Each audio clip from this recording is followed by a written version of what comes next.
పొదలకూరులో మీడియాతో సర్వేపల్లి శాసనసభ్యులు సోమిరెడ్డి చంద్రమోహన్ రెడ్డి మాట్లాడుతూ ఎమ్మెల్యే ప్రశాంత్ రెడ్డిపై ప్రసన్న వ్యాఖ్యలను తీవ్రంగా ఖండిస్తున్నాను అని అన్నారు. ప్రసన్న కుమార్ రెడ్డి ఏం మాట్లాడతాడో ఆయనకే అర్థం కాదు అని హుందాతనం లేకుండా ఎన్నిసార్లు గెలిచినా ఏం లాభమని అన్నారు. తిట్టడం, కాళ్ళు పట్టుకోవడం ప్రసన్నకు మొదటి నుంచే అలవాటు అని, నల్లపరెడ్డి కుటుంబం పేరును భ్రష్టు పట్టిస్తున్నాడు ప్రసన్న అని అన్నారు. నిన్న కొవ్వూరు మాజీ శాసనసభ్యుడు నల్లపరెడ్డి ప్రసన్న కుమార్ వాళ్ళ కార్యకర్తలు మీటింగ్ పెట్టాడు. ఏం మాట్లాడుతున్నాడో అర్థం కాదు. ఎన్నిసార్లు గెలిస్తే ఎందుకు నాకు అర్థం కాదు. ఒక మనిషి పబ్లిక్ లైఫ్లోకి వచ్చిన తర్వాత పీపుల్స్ రిప్రజెంటేటివ్గా ప్రజాసేవ చేసేదానికి వచ్చి ఎప్పుడు ఆపర్చునిజం వాడుకోవటం, వదిలేయటం, పొగట్టం, తిట్టడం, తర్వాత కాళ్ళు పట్టుకోవటం, ఇదేనా నీ లైఫ్? నువ్వు నల్లపరెడ్డి శ్రీనివాసరెడ్డి కొడుకని భ్రష్టు పట్టించేసావు, ఆ కుటుంబం పేరు భ్రష్టు పట్టించేసావు. ఏం మాట్లాడతావు? నిన్న ఒక కోవూరు ఎమ్మెల్యే మహిళ, ఆమెని ఆమె భర్త ఎంపీ బీపీఆర్ని వైసీపీలో ఉన్నప్పుడు తెగ పొగిడేవు, హోమాలు చేయించావు, దాన కర్ణులు అన్నావు, ఆదర్శ జంట అన్నావు. నేను ఏం మాట్లాడుతున్నా? ఏంది అంత ఫ్యాక్ట్? అంత కొవ్వేంది? ఏమైంది నీకు? ఒక మహిళా ఎమ్మెల్యేని నీ నోటికొచ్చి మాట్లాడతావా?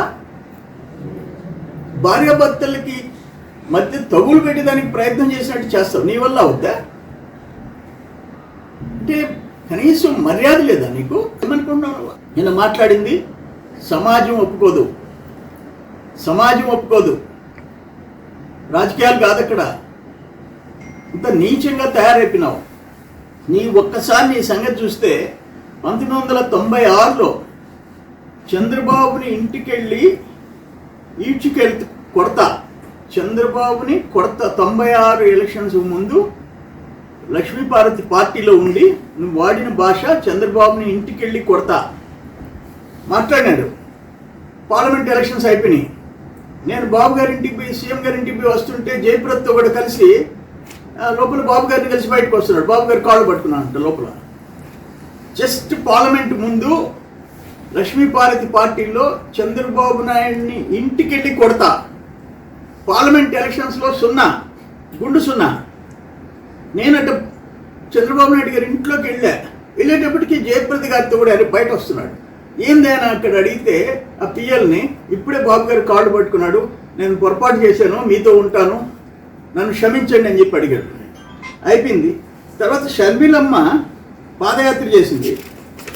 నువ్వు వైసీపీలో పోయిన తర్వాత బుచ్చి మీటింగ్లో బాబుని, చంద్రబాబు నాయుడిని చెట్టుకు కట్టేసి కొట్టాలన్నావు. అంటే ఏంటి నువ్వు మాట్లాడేది? నేదురుమల్లి జనార్దన్ రెడ్డి దుర్మార్గంగా మాట్లాడావు. నేదురుమల్లి జనార్దన్ రెడ్డి కాళ్ళకి దండం పెట్టి ఆశీర్వాదాలు కావాలన్నావు. ఆనవాళ్ళని తిట్టావు, ఆనవాళ్ళని మళ్ళీ వాళ్ళ ఇంటికాడ చేరేసేసి కాళ్ళు పట్టుకున్నావు. ఎక్కడన్నా ఇటువంటి క్యారెక్టర్ని ఎక్కడన్నా చూసామా? నువ్వు పోలవరెడ్డి దినేష్ రెడ్డిని ఏం మాట్లాడావు? నీ పక్కన మనుషుల చేత చంపించేస్తానని మాట్లాడావు.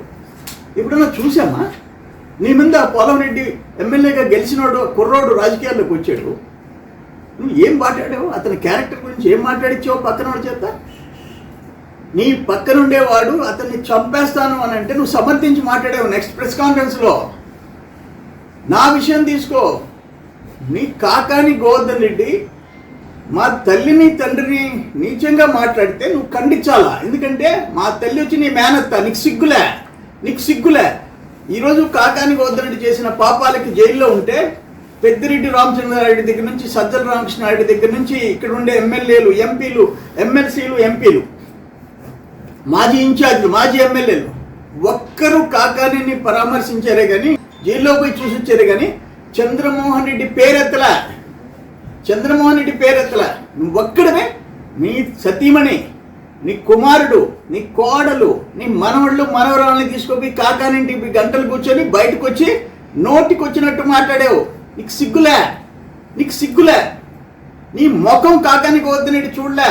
నువ్వు కాకాని గోవర్ధన్ రెడ్డి ముఖం చూడలే. లాస్ట్ 5 years వైసీపీ అధికారం ఉన్నప్పుడు బయటకు వచ్చి చంద్రమోహన్ రెడ్డి కొడుకుని జైల్లో వేయిస్తానంటావు. ఏమంతా బలిసిపోయినావు నువ్వు? ఎంతమందిని తిడతావు? చంద్రబాబు నాయుడు గారి దగ్గర నుంచి, చంద్రమోహన్ రెడ్డి దగ్గర నుంచి, దినేష్ దగ్గర నుంచి అందరినీ నోటికొచ్చినట్టు తిడతావా? కొవ్వు వచ్చిందా నీకు? ఈరోజు ఏమైంది నీ బతుకు? నీ ఇష్టం వచ్చినట్టు రాజకీయంగా అటాక్ చేయి, రాజకీయంగా అటాక్ చేయి. దినేష్ని మాట్లాడకుండా మాట్లాడావు, అయినా ఓచుకున్నారు. కాకానికి వద్దనండి, దుర్మార్గంగా మాట్లాడాడు, మేము ఓచుకున్నాం. అన్ని దగ్గరలో అందరూ ఓచుకోడు. నిన్న నువ్వు వాడిన భాష దుర్మార్గం. ఏమైంది? నీ పొరుగు పోలేదా? నీకు సిగ్గు లేదా? నువ్వు శ్రీనివాసుడికి కొడుకుగా ఉండి ఇంత నీచానికి దిగజారుతావా? ఏం నీ నోరు అదుపులో లేదా నీకు? చంద్రబాబుని కొడతావు, ప్రశాంతమని తిడతావు, చంద్రమోహన్ రెడ్డిని బొక్కలు వేస్తావు, ఎంతమందిని తిడతావు నువ్వు? కంట్రోల్లో ఉండు, కంట్రోల్లో ఉండు.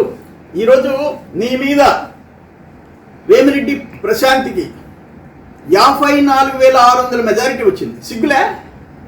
54,600 ఆమె గెలిచింది. నువ్వు ప్రతిరోజు ఇంకా ఆమె తిడతా ఉంటే ఏమొస్తుంది నీకు? నీ ముఖానికి నిన్ను వదిలిపెట్టేసి, నీ ఫాలోయర్స్ వదిలిపెట్టేసేసి తెలుగుదేశంలోకి వెళ్ళిపోతున్నారు. ఇది కరెక్ట్ కాదు.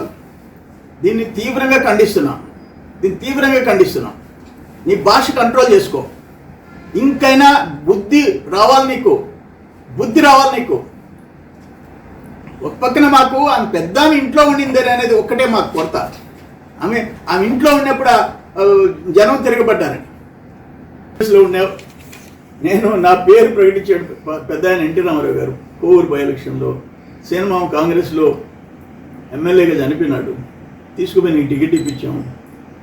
అక్కడి నుంచి మళ్ళీ కాంగ్రెస్లోకి వెళ్ళిపోయినావు, లక్ష్మీపార్వతి పార్టీలోకి పోయినావు, మళ్ళీ తెలుగుదేశంలోకి వచ్చావు, మళ్ళీ రాజశేఖర రెడ్డితో కూడా కాంగ్రెస్లోకి పోయినావు, మళ్ళీ వైసీపీలోకి పోయినావు. నీ నోటిని హద్దులో పెట్టుకో. నీ నోటిని